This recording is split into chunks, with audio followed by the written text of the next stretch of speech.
I disappeared from the Colorado woods 12 years ago.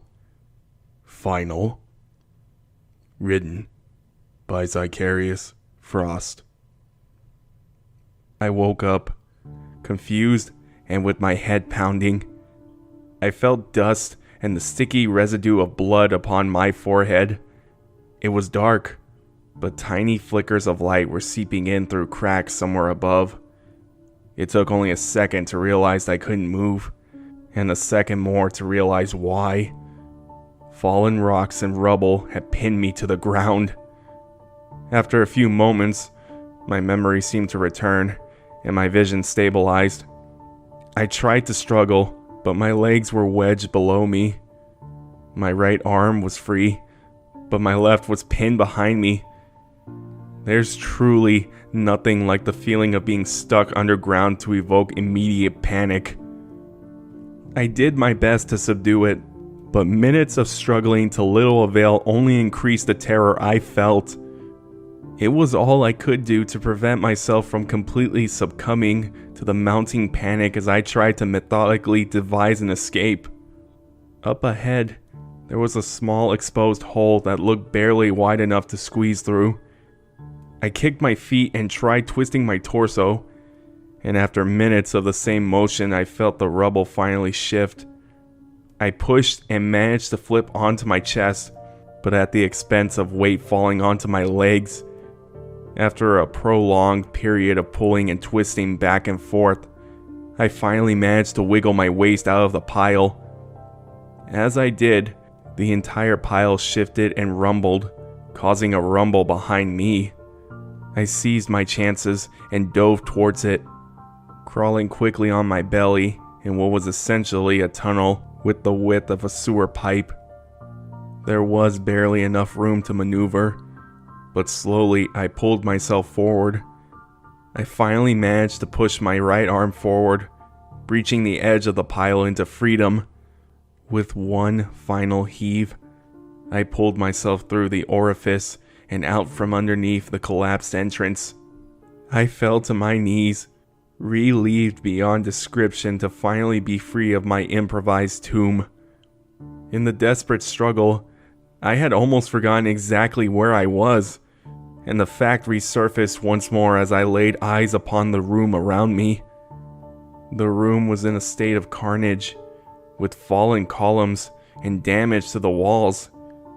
It could have all been a result of that stone titan's punch, but to me, the damage seemed to possibly precede that incident.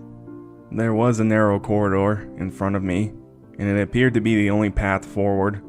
The walls had these odd indentations, and it reminded me of the groves created by the scales on a lizard. Really bizarre architecture, unlike anything I've ever seen before.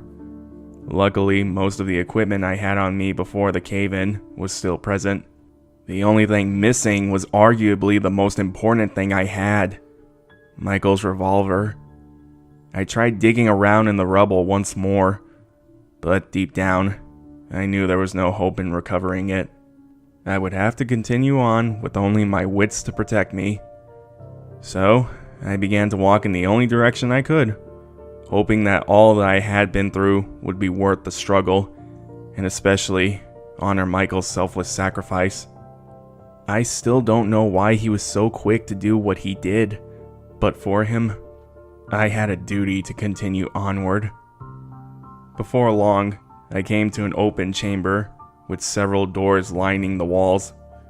Once again, the room was littered by broken debris, but also something more interesting. Multiple corpses lay scattered about the room, but none of them were human. 4 of them were dressed in these sleek, matching silver uniforms, with narrow heads and elongated extremities. One of their masks was cracked open, allowing me to see wide, uncanny, bulging black eyes staring lifelessly out. Their bodies were human-like, with 2 arms and legs, but that was where the comparison stopped. They looked more fish-like than anything else. Their hands were masses of small tentacles rather than fingers, and they appeared to have these odd fins on their backs. I'm sure I could have learned more about exactly what they were if I bothered to try removing one of their suits, but I was much too on edge to attempt something like that. From their various wounds, it was clear they had all died in some physical altercation though, and at the far end of the room, I discovered the likely culprit in the form of a fifth corpse. A large crustacean-like creature was slumped in the far right corner. It had multiple armored limbs with large pincers for forearms. Its head looked like some ungodly mix between a crocodile and a lobster. The thing had to have stood at least 8 feet in height, but luckily for me, it, like the others, was long since deceased.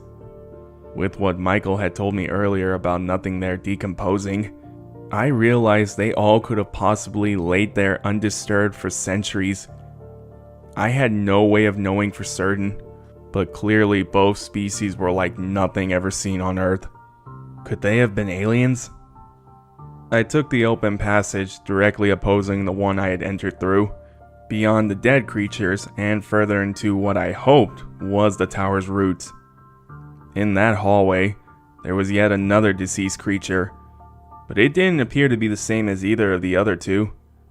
This one was seated against the wall, with a helmet covering its face. There was no visor on it, and the way it was propped up made it seem like it wasn't dead at all, but just resting. I moved with caution, but it didn't move as I got closer, and I realized it was much taller than I was. Other than its elongated height and form, it looked almost like it could have been human.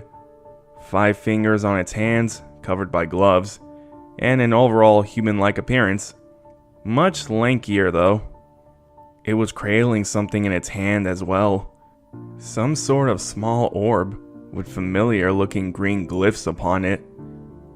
I thought about taking it for myself, but in the end, decided just to move forward and not risk possible ramifications. Around the corner, I came to a new room with a large podium in the center. It appeared constructed out of a metallic substance, similar in appearance to stainless steel. The workmanship was incredibly ornate, with intricate designs imprinted upon it. That was yet another moment when I wish I had my phone on me. It would have been useless for calls, no doubt, but a picture would have done more justice than my words ever could. I looked up and realized I was in a massive open shaft. Hundreds of feet above me, I saw the open hole at the very top. The walls of the chamber were hexagonal and perfectly symmetric in design, almost like that on the honeycomb from a beehive. The layout of the room and the elongated shaft above made me realize something. It was an elevator, one that likely led right to the top. It had to be. It was the perfect design, and after doubling back into the previous rooms to search for alternate routes to the top, I found none. No stairs or ladders of any kind. I was on my back to the shaft when that little orb in the deceased humanoid's hand caught my eye once more. A crazy notion then passed through my head. This time, I snagged it from the thing's hand and made my way back to the elevator room. Sure enough, at the center of the podium was a small circular indentation, one that looked designed specifically for the small orb. I carefully held the orb over the slot, and as it got close, it was suddenly yanked from my grip like a sudden magnetic pull. The orb landed in the slot with a ding, and the glyphs upon it suddenly lit up bright. Before I knew it, the green light traveled around the podium, wiring and clicking as the machine roared back to life. All around me and above me, I saw the hexagon slots beginning to glow brightly as they illuminated one by one, in no particular order. In seconds, the entire shaft was glowing bright like some futuristic hyper tunnel. In the oddest sense, it was actually beautiful. I approached one of the glowing slots and was awestruck by the sight I glimpsed within.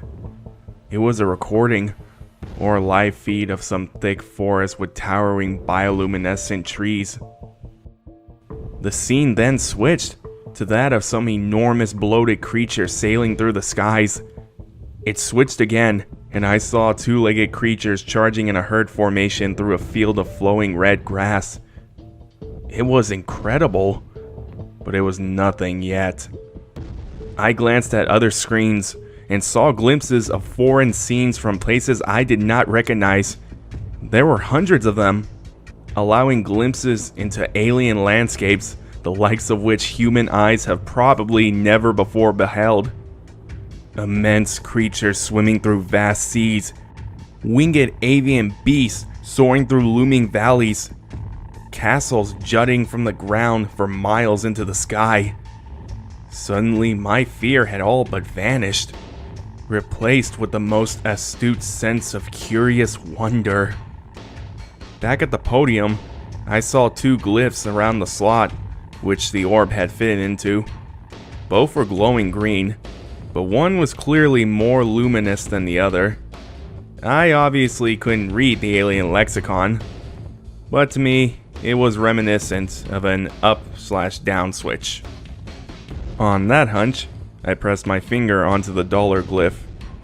Nothing happened, and so I grabbed the orb and turned it in the slot. That seemed to work, as the other glyph then began to glow bright as the other dimmed. Clicks and mechanical whirs then reverberated through the room, and I felt the platform itself dip slightly, as if being released from some locking mechanism. Next thing I know, my suspicion proven correct, and the platform began to ascend. I was treated to innumerable visions from the hundreds of hexagon portals as I rose upward. I could have spent 100 years viewing them, and I would not even come close to describing all the scenes I witnessed in the detail they deserve. The elevator moved rather slow, but the endless visions made me hardly notice. It must have taken a good 10 minutes before the elevator finally reached the top floor destination. The elevator came to a halt, and I stepped out to a bewildering sight. First thing I saw was the vast expansive landscape around me. I was able to see further than ever before, and realized how vast the land truly was. In every direction I looked, I saw no end to it. Only various mountains, lakes, deserts, and forests of all shapes, shades, and sizes. And there were also chunks of land that appeared missing, like the abyss from earlier. Just dark and empty, as if the landscape itself was suspended over a void, and cracks had developed over time. In the distance, I even saw something I recognized. It was another tower, nearly identical to the one I was standing on. It had to have been over 20 miles away, but the realization wasn't lost on me. There wasn't just one tower. There were more of them. My mind finally focused on the immediate area, and something on the ground made the awestruck feeling revert to fear. There was some immense creature lying motionless there. I say creature, but it looked nothing like anything I'd ever seen. It was almost serpentine in appearance, with the body comprised of melded flesh and dull metal. Its head was sort of reptilian, with another opposing face on the upper part of its skull.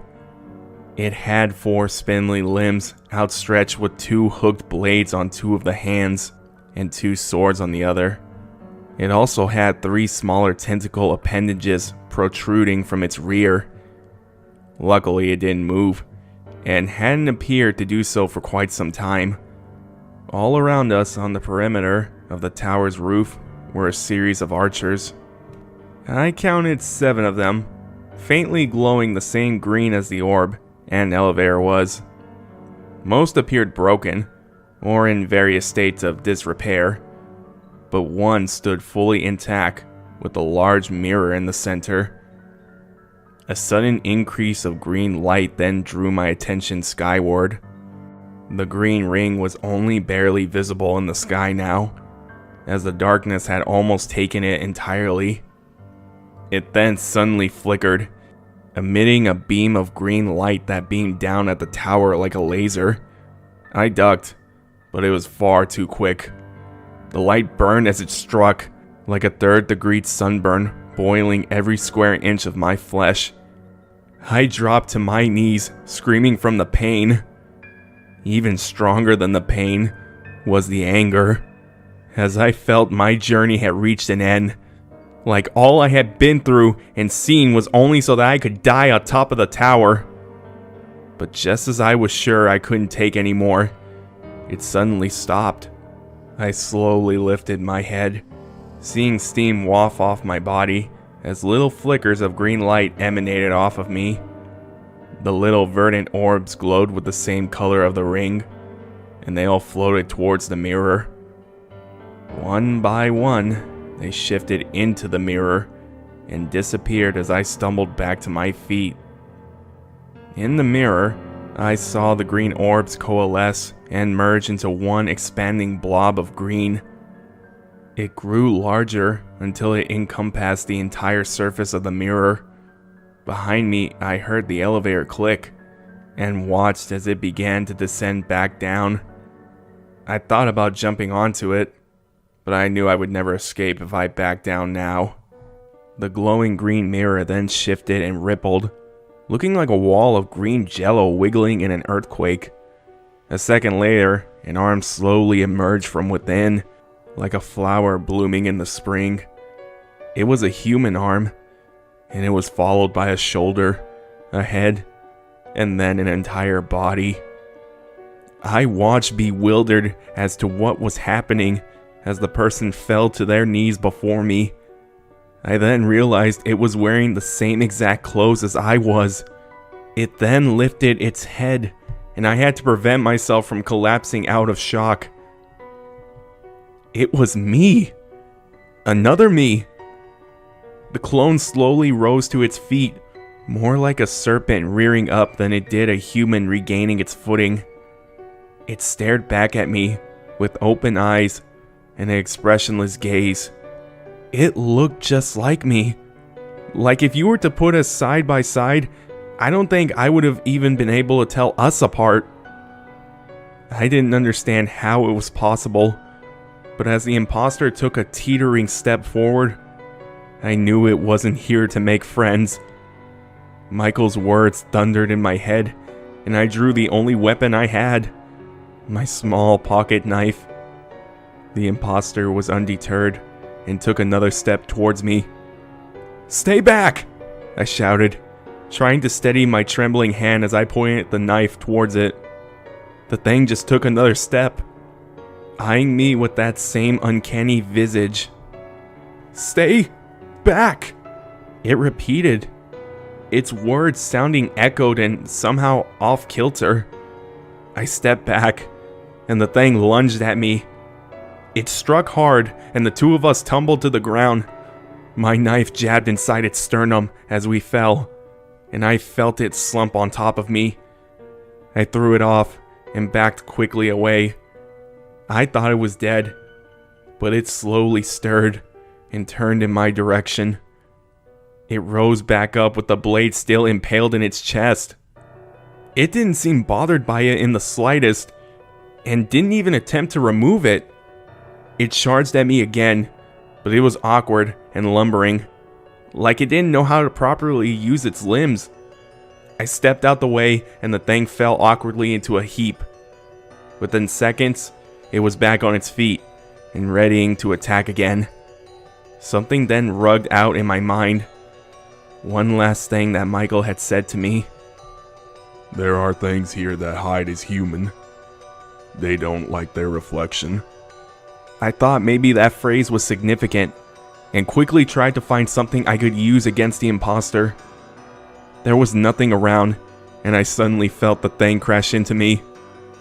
We slid towards the now vacant shaft, coming to rest just at the edge of the open chute. The imposter was on top of me, pinning my arms and legs and staring down with the same hideous and motionless face. I struggled, but the clone seemed to possess the exact same strength as I had. I couldn't break free. Stay back. Again, the thing repeated my words, but this time it sounded indistinguishable from my voice. It was like it was learning from me and trying to mimic me as best it could. I struggled again and heard a clang as something fell from my pocket. It was Michael's lockbox, and it had been broken open, revealing the same little mirror he instructed me to gaze into earlier. I managed to break my leg free and lifted it hard directly into the imposter's crotch. It didn't seem to register the pain at all, but the strike launched it back and was enough for me to break my arm free and reach the mirror. It scrambled back at me, but I held the mirror up in front of my face. The imposter froze, cocking its head to the side, as if confused. I then saw its pupils retract before its head tilted back, and it let out a horrendous wail. It then released its grip and leapt away from me, slamming its head and wiggling frantically as if it were suddenly driven mad by its own reflection. Its skin began to distort and elongate, revealing grayish, scarred skin underneath. Its disguise was coming apart.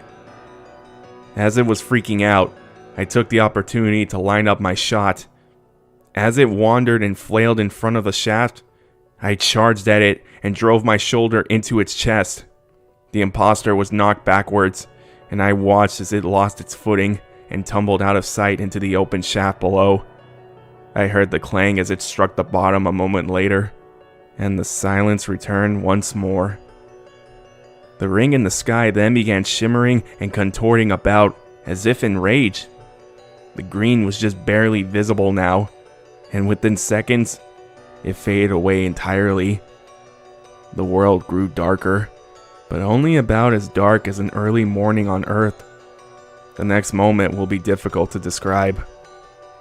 The dark patches which should have been sky seemed to shift about, and the formerly green ring seemed to focus itself directly upon me. I don't know how exactly to describe it, but I felt the gaze of something colossal upon me. An immense alien mind that easily dwarfed my own 1,000 times over, then revealed its horrific presence. I was suddenly struck by the most astute sense of insignificance, as if the enormous thing that existed all around me was something so far beyond my own capabilities that I had no ability of hoping to defy it. I understood then, in only the most feeble way I was capable of. That entire world was more than just some floating land in a pocket dimension. It was more than some lost land. It was one entity. The land and sky itself composing its unfathomable mass, and that single green ring manifesting as its window to view its domain. Michael was right. It wasn't I.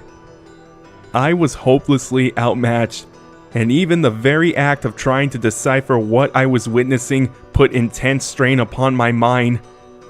My head throbbed like never before, and I felt as though parts of its content were leaking from within me. Visions and memories of my life swirled around me, as if I was being laid bare before the enormous thing in the sky. I felt the hollowing depths of utter madness creep its tendrils up my legs and begin to constrict. I felt my mind begin to unravel and soul drift outward from within. No words can possibly describe that feeling of infinitesimal unimportance. It was like the entire universe was sprawled out before me, and I understood how truly minuscule I was. Just as I was sure my mind was to be overwhelmed and consumed, things began to change. The visions faded around me, and soon everything else did as well. That same indescribable feeling I felt before awakening had returned and increased in ferocity. I felt myself compress into infinite non-existence, but it did not last. I can't explain exactly what happened, but then I woke up. Air rushed into my lungs, and I gasped as I lurched upward in the dirt. A crimson sunrise bathed the landscape, and I heard the calls of birds and rustling of the trees. I felt my skin wrinkle as a serene breeze rolled across my cheeks. I reached my hand up and wiggled my fingers in disbelief. I was back. I almost didn't want to believe it. Like it was some psychic trick, or whatever that thing was. The trees gently rustled in the breeze, and for the first time in a long time, I felt the warmth of the sun glow down upon me. A sudden desperate hunger struck my stomach like a haymaker, and I found myself incredibly weak. Tears filled my eyes, and I cried like never before in my life. The sheer relief of being freed from that horrific place was pure ecstasy beyond description. I almost didn't want to believe it was true, but the more I glanced around, the more I began to recognize the familiar rendezvous trail around me. The trees then rustled behind me, and I turned to see an elderly man step out of the woods. He was dressed in hiker's attire and carrying a walking cane. His eyes fell on me and shot wide open, and the gray mustache on his upper lip curled around an open-mouthed gasp. David Huff? He asked. I only managed to nod between my tears. He then rushed to my side, handing me his canteen as he shouted out that he had found me. I realized then how truly famished I was as I gulped down the water from his bottle. I've never been so hungry and thirsty in all of my life. Within moments, there were dozens of other people around me, many of which I recognized as the camp counselors. After them, I saw my own father and sister emerge, and their hearts seemed to breathe a sign of relief. They ran and hugged me tight, and cried in a way I had never heard them cry before. They told me they had begun to think they'd never see me again, and I had thought the same. They soon had me strapped to a gurney and taken off to a local hospital. It was there that I first learned that the situation was possibly even more bizarre for them than it was for me. I had been missing for almost 11 full days. The clearing I awoke in was searched at least half a dozen times, with a team of tracking canines and over 500 volunteers that had come to aid with the search. The dogs followed my scent to the rendezvous trail, up to the point where I had last been before it suddenly cut off. The dogs suddenly lost the trail, and they found no trace of me. None of them had an explanation as to how that was possible, and naturally, they turned to me for answers. I didn't even know what to tell them. I thought they'd commit me to an asylum for sure, but that didn't stop me from trying. I told them everything I have written here today, but I doubted many believed it. I have since done countless interviews with police, journalists, investigators, and even shifty nameless government agents in black suits. There are a few others who have apparently had similar things happen to them, but I have yet to speak with any of them. Naturally, no one has any real explanation as to what happened to me, but I know someone who does. According to what Michael Torrance told me, and the accounts of various other strange disappearance cases, this phenomenon was not unique to me. It's not common by any means, but it's been happening for a very long time. Michael said that human beings have been inexplicably disappearing from remote areas for hundreds, if not thousands of years. The details of the cases were strange, to say the least, with some of them bordering on downright impossible. Many of them shared similar characteristics, but also held their own unique aspects. Sometimes it would be someone vulnerable that disappeared, such as a young child or elder citizen. Other times it would be tracking experts or wildlife survival professionals. Sometimes they would be found dozens of miles from where they had last been seen. Sometimes only bits and pieces would be found, and sometimes nothing would be found at all. The cases were widely varied, but tended to share a few commonalities. Most people reported missing had been seen only seconds earlier, and seemed to suddenly vanish without a trace. search teams would usually be successful in finding remains, but a lot of times, those remains would be found in places that were previously searched multiple times, as was the case with me. Search dogs seem unable to procure a scent, and experts in tracking are often unable to find any signs of the person leaving their last reported location. There were never any sounds of struggle nor scents left behind after the initial disappearance. Michael said there were thousands of these cases, with an indeterminate number of others that would probably never be known. The incidents seemed to defy all logical explanation, and those charged with uncovering the truth were forced to consider more uncouth explanations. That's where Michael and his team came in. He claimed he was a part of a secret task force comprised of expert soldiers, trackers, outdoorsmen, and mercenaries. This task force, which he left nameless, had no loyalty to any nation or government. Their only real allegiance was to the preservation of humanity and planet Earth as a whole, and that meant taking different sides depending on the situation. I imagine it also meant occasional sacrifices for the greater good. He didn't elaborate much about how they operated, but he did mention that he and his team were explicitly investigating these disappearances. Turns out he had arrived there in almost identical fashion as I had. He was just walking through the woods when he was taken, and woke up in that place. The only real difference between our stories was that he was intentionally trying to get there. Michael's claims were staggering, but subsequent investigation on my part has at least confirmed that these disappearances have happened and continue to happen. There are organizations that investigate these cases, but they are hard-pressed to provide answers. And I'm sure the government investigates them too, but there is no official record of that. Inside the box that Michael gave me, I found several items of significance. One was a black and white photograph of what appeared to be a young Michael Torrens hugging a young woman.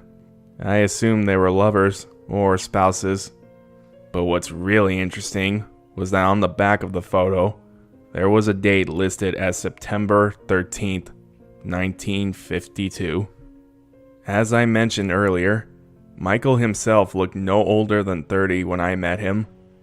But for the sake of argument, let's say he was 40 at the oldest when we met. Let's also assume that what he told me about his government work was also the truth.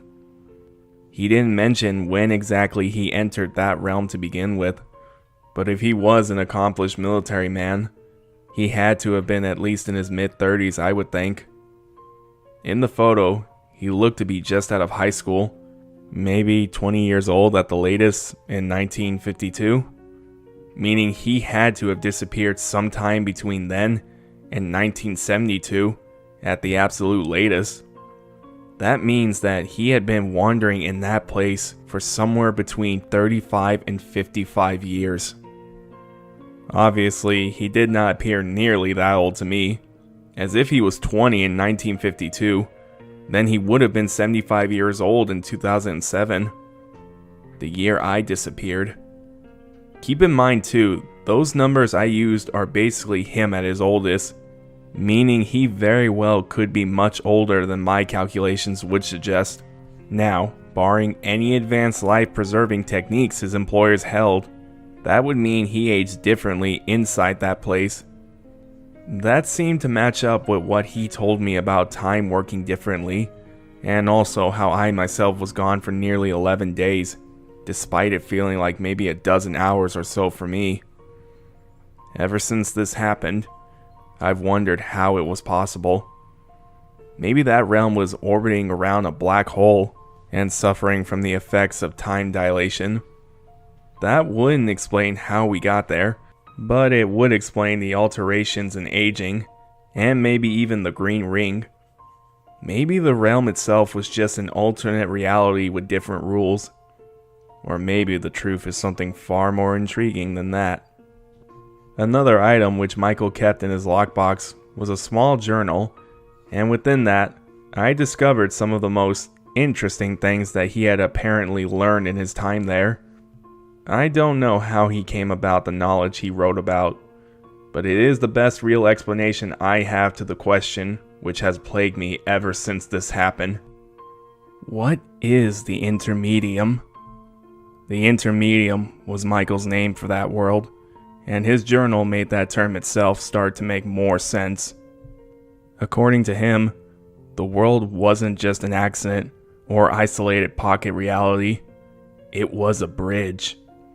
Long ago, perhaps eons before humanity arose on Earth, and possibly even predating life on Earth itself, there was a species which Michael referred to as the Pioneers.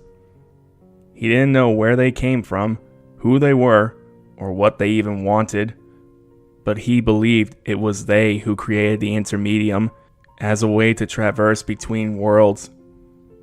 The vast repository of things I'd seen on my ascension in the tower elevator seemed to corroborate that theory in my mind. Michael discovered that the same tower which had led me back was simply one of dozens scattered around the land. He believed each way held portals to hundreds of worlds, possibly even thousands. A galactic library of unimaginable proportions. It must have taken countless millennia to have built something so elaborate. Despite his ventures, Michael was never able to find the Pioneers themselves. He believed they had long since gone extinct, but didn't know why or explain why he thought that. He did mention that it was his belief that something happened that they did not intend. They let something out that was never meant to get out. Michael's journal revealed his belief that somewhere along the line of the Pioneers building the Intermedium, something got into it that they did not intend. An ancient entity that Michael said rivaled the power of something that we would consider a god. He said this dark god might have been responsible for wiping them out, but he wasn't entirely sure. He also said it was this thing that was ultimately responsible for the phenomenon of people disappearing in remote areas. He didn't know how or what to do to stop it, but he provided his list of tips, which I posted at the beginning of my first entry. He called this thing a crude pantomime of life, an entity that sought to replicate organic composition, but could only get so close. It could only mirror resemblance, but lack what it took to create authentic life. He called it by several names: the Great Imposter, the Uncanny One, but most significant from my perspective was the Green Sign. I didn't know how to take that information, but when I considered how I had fought my own clone on top of the tower, it suddenly began to make sense. Maybe it was a test or a trial that I had overcome, or maybe it was trying to replace me with that crude imitation. That realization made me very nervous when I truly understood the ramifications and what Michael had said. Sometimes other things get out of here too, though. I couldn't help but think suspiciously about the others who had seemingly returned unharmed. What if they weren't the same people anymore? What if they were replaced by an imposter at the whims of the thing that Michael had spoken of? The Uncanny One. Not only that, but I realized how profound the implications of the Intermedium itself were. How many different cultures and people all over the world had legends of monsters and cryptids? What if all of these legends had the same origin? The Intermedium could very well be the gateway, and there was no way of knowing what exactly might come through. Bigfoot? Aliens? Mothman? Chupacabra? The Jersey Devil? It could possibly explain any of them. The implications are practically limitless. Despite everything I've written here today, I've always hoped these memories were somehow just figments of my imagination. Like somehow there is a logical explanation to all of this. Or I was wrong, despite how vivid these memories remain. I had hoped it was all a horrible nightmare, or a coma. Or maybe I was abducted by aliens and force-fed space LSD as part of the Illuminati's secret plan to fake the moon landing and make the Earth flat. Anything sounds less ridiculous than the truth. For almost a decade, I have tried to convince myself that none of this ever happened. I have exhausted every explanation I can possibly think of to try and explain it, but no matter how I try to rationalize it, there are two pieces of evidence, in addition to Michael Torin's notebook, that will forever prevent me from doing so. The first is the scar on my arm. The same scar which I carved into my arm with the pocket knife when trying to break free of the nightmare I thought I was in. Even that could possibly be explained as resulting from something else despite my vivid nightmares. But the second piece cannot. The Journal of William James Gardner. I still have it. It is the undeniable beacon of truth that I both cherish and detest. On the one hand, it proves I'm not crazy, but on the other, maybe that would have been the better option. I found his family and found out his story was true. He disappeared on the date he provided in his journal and has never been found. I've debated with myself about trying to contact his family. On the one hand, I'm sure they would welcome the closure, but I can't help but wonder whether they would even believe me. If someone claimed they knew what happened to my long-lost loved one and then proceeded to tell me this story, I can't help but think I would just look at that person as insane. I still haven't made a decision on that. It's been a long road to recovery from this event, and I'll admit, it hasn't been easy. I've been plagued by nightmares, panic attacks, flashbacks, and a plethora of unfortunate bodily symptoms. At times, I've thought myself completely insane, and have had several stints in mental facilities after mental breakdowns. It hasn't really gotten any easier. I've just gotten better at dealing with it. I wish I could tell you all that I made some heroic effort to destroy that place and stop the monsters in their tracks. I wish I could tell you that thanks to Michael's selfless sacrifice, that everyone is safe and everything will be okay now. I wish I could tell you that no one will ever disappear and end up there like I did, ever again. But I can't say those things, because they're not true. The truth is that the intermedium is real.